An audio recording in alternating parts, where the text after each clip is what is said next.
এক চান্সে ক্লাস এরকম ছাড়িস না, ক্লাসে সমস্যা হয়ে যাবে না কিন্তু। উস্তাদ ক্লাস তো এরকমই ছাড়তে হয়। আমি যে শিখাইছি তাই কর, আর আজকে তো লেট হয়ে গেল, মাজন তো এসে চিল্লবে না। আচ্ছা উস্তাদ, যেহেতু দেরি হয়ে গেছে তাহলে আজকে আমি গাড়ির কাছে থাকবানে, বাড়ি ঘরে তাহলে আর যাচ্ছি না। আমি একটু বাড়ি যাবো ইমার্জেন্সি, বুঝতে পারিস, বাজার করে দিতে হবে তোর ভাবিকে, খালি সাইড কর দে গাড়ি। ঠিক আছে উস্তাদ, তাহলে আপনি যান। যা, সাবধানে যাবি, কোনো পরিবহনের সাথে যেন বাউলি মাউলি দিতে যাস না। আর হাইওয়ে যদি থাকে তাহলে তোর লান্নার দেখাবি, বুঝতে পারিস। জানোয়ার টিপি না যায়, নির্ঘাত গাড়ির মধ্যে ঘুমাচ্ছে। এই জানোয়ার, এই কিডারে এ টুকাই উস্তাদ, টুকাই আইছে, টুকাই। এই জানোয়ার, তুই টুকাই কারে করছিস? ও মহাজন ভাই, ঘুমিয়ে ঝুলি মনে করিস আমি এখনো যাত্রা বাড়ি রয়েছি। হ্যাঁ ঘুমাবা তো, তুমি তো নবাবজাদাই গেছো, গাড়ি এখনো আনলোড করনি, তুমি তো গাড়ির মধ্যে ঘুমাবা। ভাই ঘুমাচ্ছে মানে উল্টো পাল্টা কথা করছেন কি জন্য? ওই জায়গায় এখন আমার সিরিয়ালে আসতে পারিনি।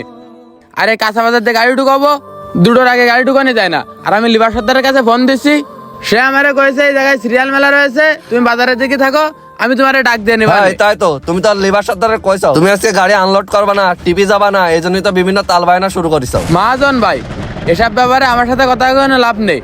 এর চেয়ে ভালো হয় আপনি আমার উস্তাদের সাথে কথা কন। আসুক তোর ড্রাইভার, আজকে তোর কপালে দুঃখ আছে। মহাজনের মুখে তর্ক করা তোর ব্যবস্থা আজকে নেবো। মহাজন ভাই কি হয়েছে, এত চিল্লাপাল্লা করতেছেন কেন? এ ঘটনা কি, কদিন গাড়ি চালাতে আসিস না আর কি গুষ্টি মারতে আসিস? কদিন আমার মহাজন ভাই আপনি হঠাৎ করে এরকম আচরণ করতেছেন কেন? কি হয়েছে আপনার গন্ধে? আমার কি হয়েছে বুঝতে পারতেছ না? আমার জ্বর হয়েছে, গাড়ি আনে দাঁড়ানো কেন? তোমাকে নভাড়াতে চাল নিয়ে যাই, সাতক্ষীরে যাওয়ার কথা না? ও ভাই আপনি টিপ ধরলেন, আমি কি কইলাম? আমি যদি কভার করি পারি তাহলে হবে না। আমার আসতে লেট হয়েছে, এখন লিভার সুদ্ধার কাছে মাল লাগাবে না দুপুরের পরে ছাড়া।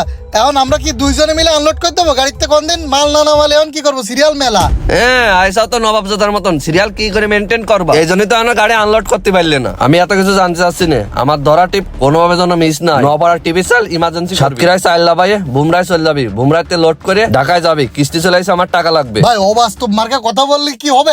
আপনি পারবেন? আমি আপনারে দিয়ে দিচ্ছি, আমার ড্রাইভারি খরচ, হেল্পারি খরচ, লাইন খরচ সব দিয়ে দিচ্ছি আমার বেতনের থেকে। আপনি যে টিপটা কভার করে আসেন দিন। আমরা কি মানুষ না? আমরা কি সুপারম্যান মারাই বসে রয়েছি? তুই সুপারম্যান কি ব্যাটম্যান তা আমার জানা দরকার নেই। তাড়াতাড়ি যাই টিপটা খালি করে টিপি যা, আমার টাকা লাগবে। যদি টিপ কভার না করিস তো আমার মেলা টাকা লস যাবে।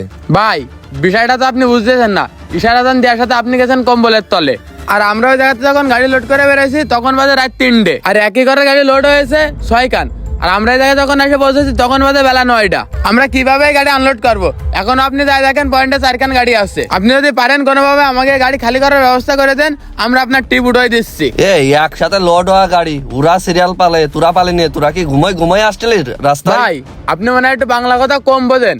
আমরা যখন বেরোইছি তখন ঘড়ির কাঁটায় রাত 3টে বাজে, আর ওই গাড়িগুলো যখন বেরোয়ছে তখন ঘড়ির কাঁটায় সন্ধ্যা 7টা বাজে। তাহলে ওরা আগে আসবে না আমরা আগে আসবো? এটা আপনি বিবেচনা করে দেখেন। হেল্পার এত কথা বলে তো মাথা গরম হয়ে যায়।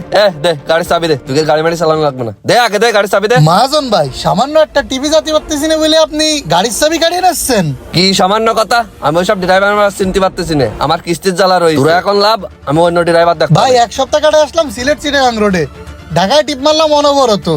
আমরাও তো মানুষ, একটা দিন একটু 2 ঘন্টা লেট হয়ে গেল বলে, একটা টিপ মিস যাচ্ছে বলে এরকম করতেছেন আমাকে সাথে?